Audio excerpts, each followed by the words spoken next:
न मंदिर न मस्जिद, न ऊंचे किताबों की भाषा, बस सीधे मन को छूती वाणी, कबीर की वाणी। संत कबीर, जिन्होंने बिना किताब बिना उपदेश जीवन की सबसे बड़ी बातें सिखा दी। तो आइए उनके कुछ दोहों से सीखते हैं जीने का सच्चा तरीका। बुरा जो देखन मैं चला, बुरा न मिलिया कोय, जो दिल खोजा आप ना, मुझसे बुरा न कोय।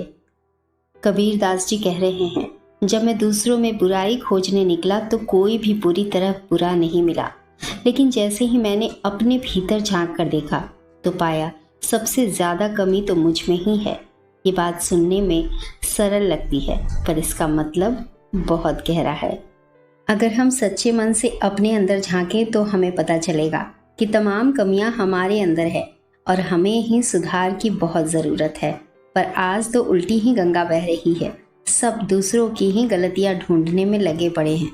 हम दूसरों को दोष देते हैं। हमारी आदत होती है, अगर कोई बात गलत हो जाए तो हम किसी और को जिम्मेदार ठहरा देते हैं। उसने ऐसा किया, उसने मुझे धोखा दिया, दुनिया खराब है, लोग स्वार्थी हैं। लेकिन कबीर दास जी कहते हैं, जब मैंने बाहर बुराई ढूंढी तो कोई पूरी तरह बुरा नहीं मिला। जब उन्होंने अपने मन, विचार और व्यवहार को देखा तो समझ आया असली बुराई तो मेरे अपने भीतर है। मेरी ईर्ष्या, मेरी अपेक्षाएं, मेरा घमंड, मेरी असहनशीलता। यानी हम दुनिया को बदलना चाहते हैं, लेकिन दुनिया नहीं, हमें खुद के भीतर सुधार की आवश्यकता है। दूसरों की गलतियां हमें जल्दी दिखती हैं, लेकिन हम अपनी गलतियां नज़रअंदाज करते हैं। जब कोई रिश्तेदार, दोस्त कुछ गलत करता है तब हम उसे तुरंत जज करते हैं, लेकिन क्या हमने कभी खुद के व्यवहार को उस निगाह से देखा है? जब हम कहें लोग धोखेबाज हैं तो एक बार खुद से पूछें, क्या मैं 100% ईमानदार हूँ?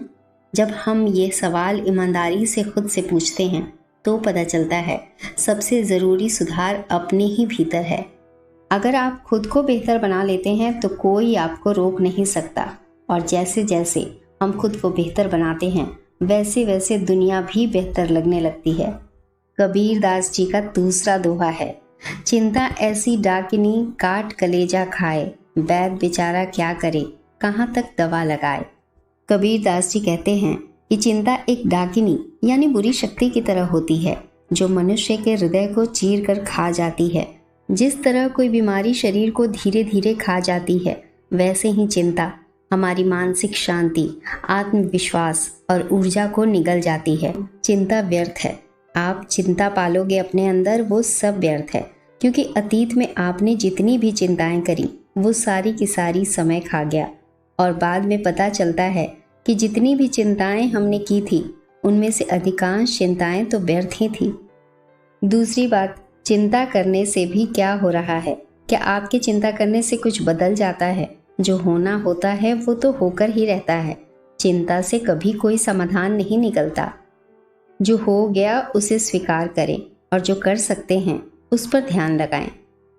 चिंता का असर सिर्फ मानसिक नहीं होता, ये धीरे धीरे हमारे शारीरिक स्वास्थ्य को भी खा जाती है। व्यर्थ चिंता से ब्लड प्रेशर बढ़ता है, नींद नहीं आती, इंसान घबराहट, तनाव और डिप्रेशन का रोगी बन जाता है।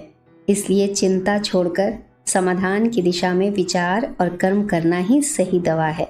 कबीर दास जी का अगला दोहा है, धीरे धीरे रे मना, धीरे सब कुछ होए, माली सींचे 100 घड़ा, ऋतु आए फल होए। इस दोहे में कबीर दास जी अपने मन और हमारे मन को समझाते हुए कह रहे हैं, हे मन, हर चीज़ धीरे धीरे होती है समय के साथ। चाहे माली पौधे को बहुत सारा पानी रोज क्यों न दे, लेकिन फल तो तभी आएगा जब उसका सही मौसम आएगा। हर चीज़ का एक समय और प्रक्रिया होती है। अगर हम धैर्य नहीं रखेंगे तो मेहनत के बावजूद फल नहीं मिलेगा। जल्दीबाजी करने से कोई चीज़ जल्दी नहीं होती, बल्कि उल्टा नुकसान हो सकता है। दोस्तों, समय से पहले किसी को भी कुछ नहीं मिलता। ये इंसान की बहुत बड़ी भूल होती है। सोचता है मैं बहुत ही ज़्यादा झोंक दूँ अपने आप को, ये भी कर लूँ, वो भी कर लूँ, जल्दी से हो जाएगा। नहीं होगा, बल्कि आप बहुत ज़्यादा आपाधापी मचाओगे तो काम ज़रूर खराब हो जाएगा। कुदरत ने भी हमें यही सिखाया है, हर चीज़ में धैर्य रखना। अब मौसम को ही ले लीजिए, धीरे धीरे बदलता है। पहले हल्की सर्दी होती है, फिर बढ़ती रहती है, फिर धीरे धीरे सर्दी खत्म होती है, गर्मी आती है। इस तरह से सब कुछ धीरे धीरे परिवर्तित होता है। तो धैर्य तो रखना ही पड़ेगा। लेकिन अगर आप धैर्य नहीं रखेंगे और चाहेंगे एकदम से रातों रात कोई परिवर्तन हो जाए और सब कुछ आपके फेवर में हो जाए और दूसरे भी रातों रात बदल जाएं, तो ऐसा नहीं होगा। धैर्य तो रखना ही पड़ेगा। और वो कहते हैं ना, सब्र का फल मीठा होता है। इसलिए कबीर दास जी हमें सिखाते हैं, धैर्य रखो, कर्म करो, फल समय पर ज़रूर मिलेगा। और यही एक शांत सफल जीवन का सूत्र भी है। कबीर दास जी का चौथा दोहा है, साईं इतना दीजिए जामे कुटुम्ब समाए, मैं भी भूखा ना रहूं साधु न भूखा जाए। कबीर दास जी कहते हैं, हे ईश्वर, मुझे इतनी ही संपत्ति दीजिए कि मेरा परिवार अच्छे से चल सके, मेरी बुनियादी ज़रूरतें पूरी हो जाए। और अगर कोई अतिथि, साधु संत या भूखा व्यक्ति मेरे दरवाजे पर आए तो मैं उसे भी भरपेट भोजन करा सकूं। सो देखिए, यहाँ पर सिर्फ अपना सेल्फिश मोटिव नहीं, ईश्वर से इतनी कैपेबिलिटी मांगी जा रही है कि हम दूसरों के भी काम आ सके। आज के समय में जहाँ लोग अंतहीन दौलत, शोहरत और सुख सुविधाओं की दौड़ में भाग रहे हैं, ये दोहा हमें संतोष में सुख है का संदेश देता है।